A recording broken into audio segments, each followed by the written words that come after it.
Salut les aventuriers! Alors la suite de nos vacances nous emmène au cœur du Périgord vert à la découverte de Mareuil en Périgord. Dès notre arrivée, on se gare sur le parking juste au pied de son impressionnant château, ce qui nous offre une vue directe sur ce monument emblématique. On commence naturellement par admirer le château de Mareuil.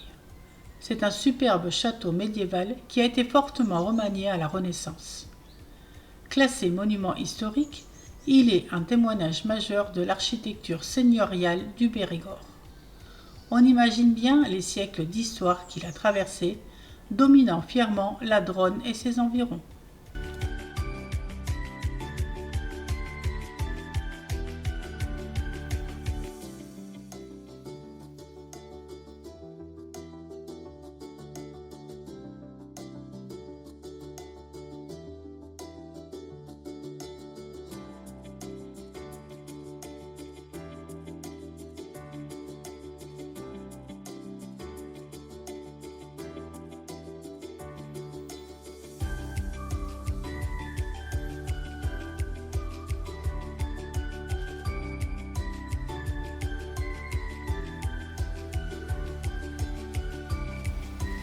On arrive sur la place de la Félibrée.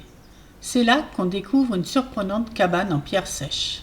Ces petites constructions traditionnelles, typiques de la région, étaient souvent utilisées par les bergers ou les agriculteurs comme abris temporaires.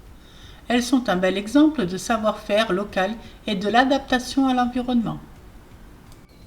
Notre chemin nous mène ensuite devant le moulin de Madame. Ce n'est pas qu'un simple moulin, il a une histoire fascinante. Jusqu'au début du XXe siècle, ce moulin était alimenté par le ruisseau et produisait l'électricité nécessaire au réverbère de Mareuil. C'est incroyable de penser à ça.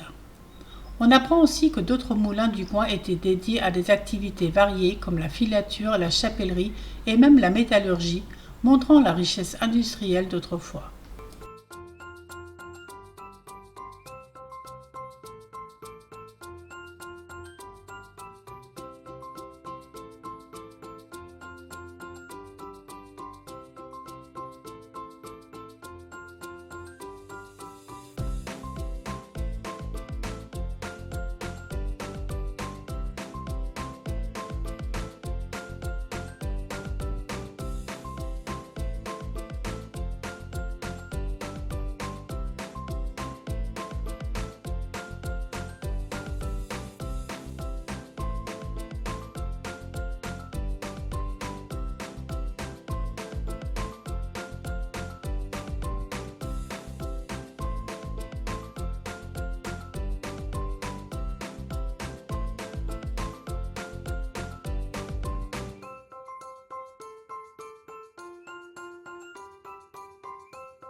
Nous voilà devant la chapelle Notre-Dame de Bon Secours, un lieu de culte plein de charme.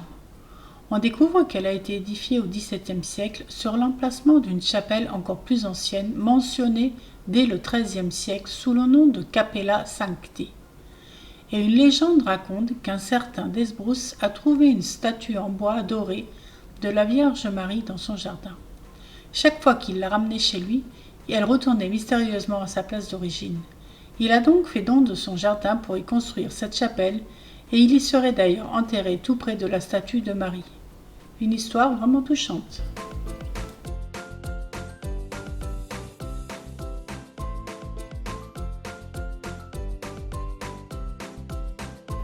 Juste après, on découvre le poids public. Ce n'était pas juste un équipement, mais une grande balance essentielle qui servait à peser les bêtes destinées à la vente sur le marché de Mareuil. On arrive ensuite devant la magnifique église Saint-Laurent, le principal édifice religieux du village.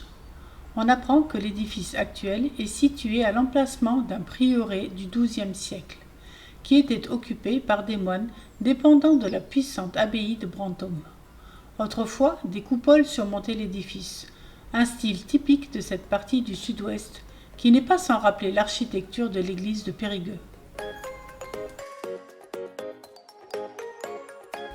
Puis on passe devant la mairie. On découvre que c'est un bâtiment plus ancien qui a été surélevé au XIXe siècle. Une cloche y a même été ajoutée en 1881. Et l'histoire de cette cloche est liée à une anecdote surprenante. Elle a été installée sous le mandat du notaire et maire de l'époque, Louis Cliquet.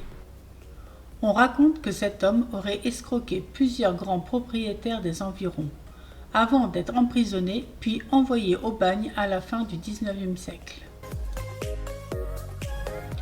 Enfin, on boucle notre boucle et on revient au château. Juste à côté, on remarque une ancienne plaque en fer assez particulière sur laquelle est écrit « La mendicité est interdite dans le département de la Dordogne ». Ces plaques étaient des mises en garde officielles, souvent datant du XIXe ou début du XXe siècle. Elles rappelaient des ordonnances ou des lois visant à lutter contre la mendicité perçue alors comme un fléau social.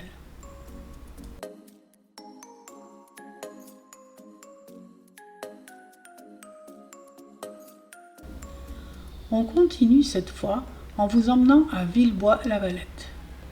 On s'installe sur l'aire de camping-car, idéalement situé sur la place du champ de foire. Et on est prêt à explorer cette charmante commune à travers un nouveau parcours Terra Aventura.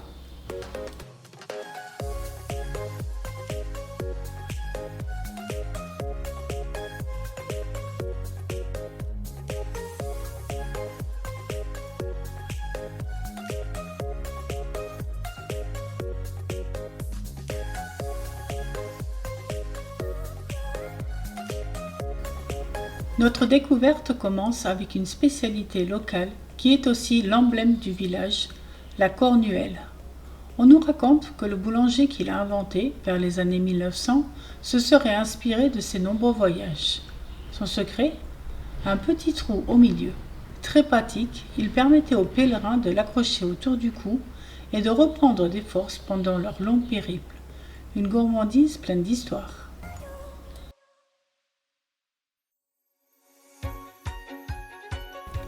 On poursuit notre chemin vers les halles.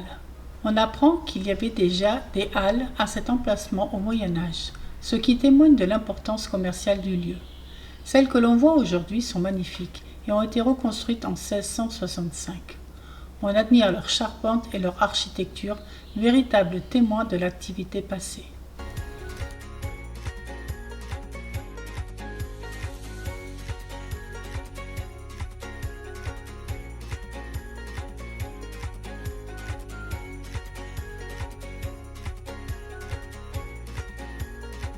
On grimpe ensuite jusqu'à la plus ancienne maison du village, datant du XVe ou XVIe siècle.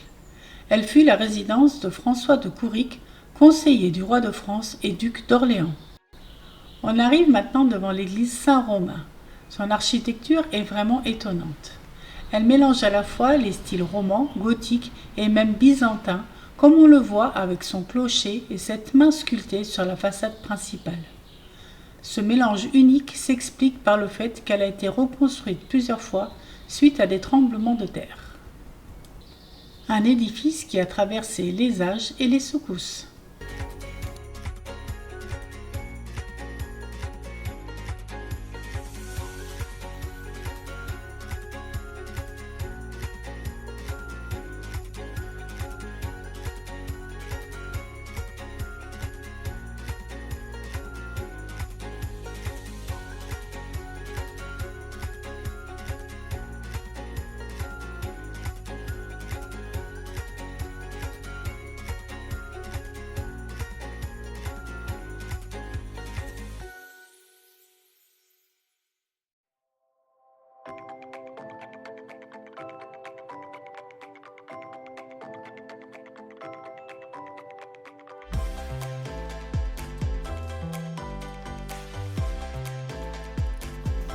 Notre parcours nous mène ensuite vers une partie plus historique, puisqu'on passe devant l'ancienne Commendatour. On découvre que le village de Villebois-la-Valette se situait précisément sur l'ancienne ligne de démarcation entre la zone occupée et la zone libre pendant la Seconde Guerre mondiale.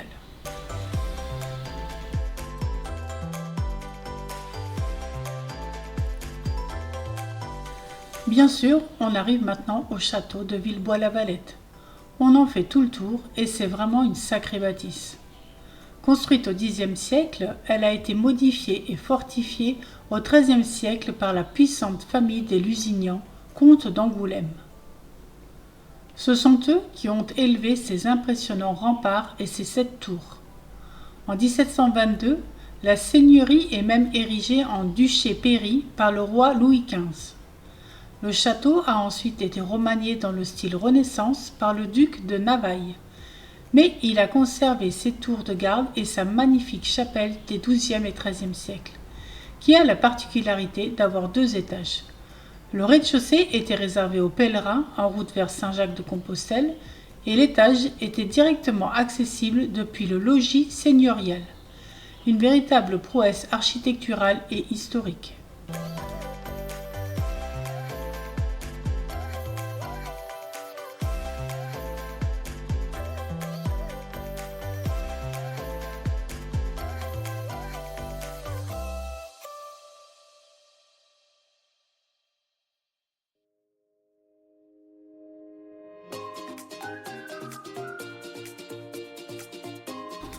Ensuite, on descend jusqu'à la Font-Trouvé. Il faut savoir que cette fontaine était vitale pour les villageois qui devaient venir y chercher l'eau tous les jours, avant qu'une nouvelle fontaine ne soit installée plus tard au niveau des halles.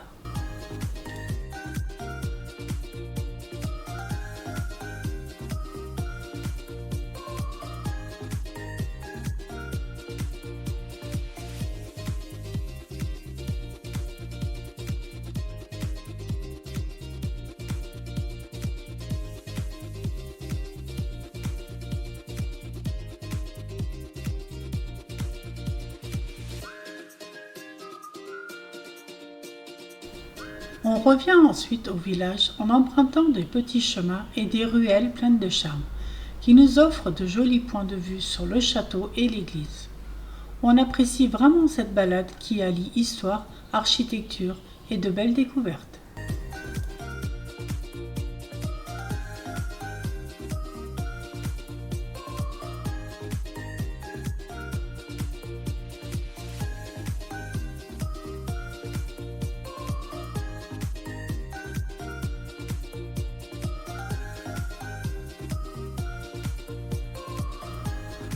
Pour clôturer cette journée riche en découvertes, on vous emmène à Moutier-sur-Bohême. On s'installe confortablement sur l'aire de camping-car, idéalement situé au pied de l'église, prêt à explorer ce village qui nous réserve bien des surprises le long de la Bohême. Notre visite commence naturellement par l'église Saint-Hilaire. Cette église est un véritable joyau de l'art roman. Sa façade est remarquable, souvent ornée de sculptures typiques de l'art roman saintongeais. En entrant, on est frappé par la sérénité du lieu et son architecture intérieure, souvent caractérisée par des voûtes en berceau et des chapiteaux sculptés qui racontent des scènes bibliques ou des motifs végétaux.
On poursuit notre balade en passant devant la mairie et également devant l'ancienne gare, témoin de l'évolution du village.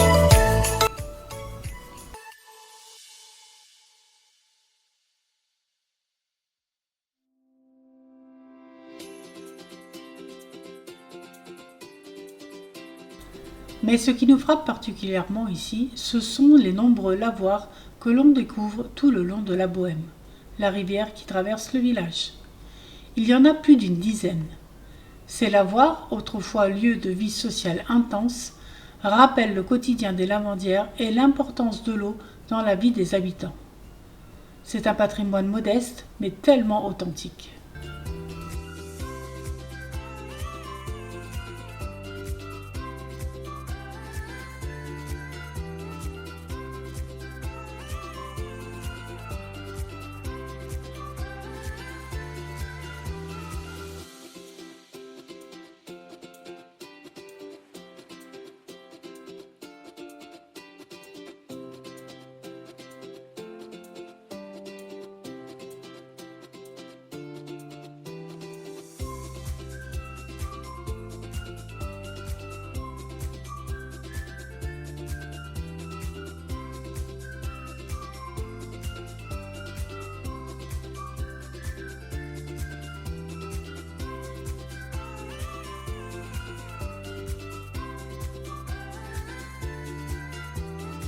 Notre balade nous mène ensuite à l'ancienne papeterie, un imposant bâtiment industriel qui est vraiment magnifique.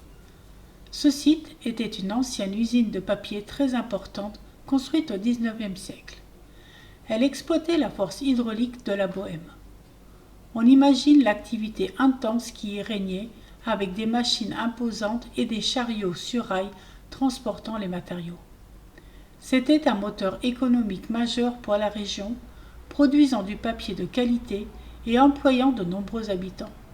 Un témoignage fascinant de l'ère industrielle.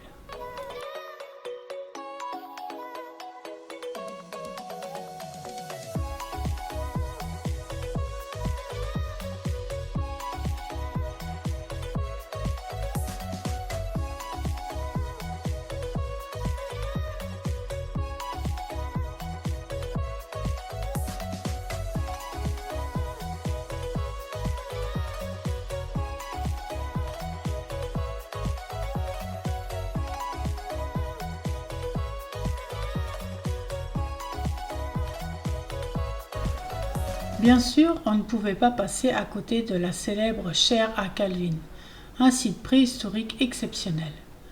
C'est un abri sous roche qui a livré d'importantes découvertes archéologiques.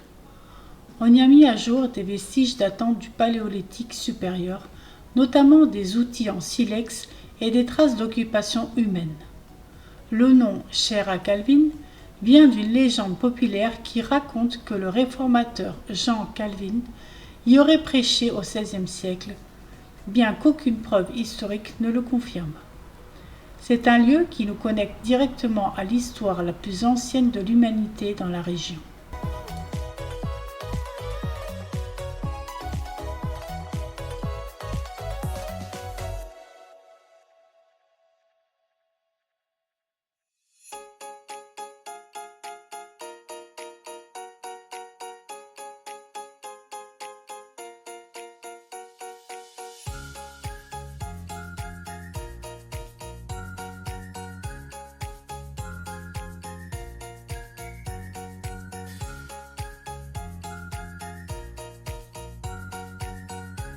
On passera une soirée tranquille dans ce village de Moutier-sur-Bohême, un endroit qu'on a eu plaisir à redécouvrir après une première visite il y a quelques années.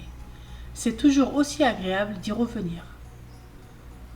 En partant, le lendemain, on a même pu passer devant le majestueux château de la Roche-Courbon qui se dresse fièrement dans le paysage.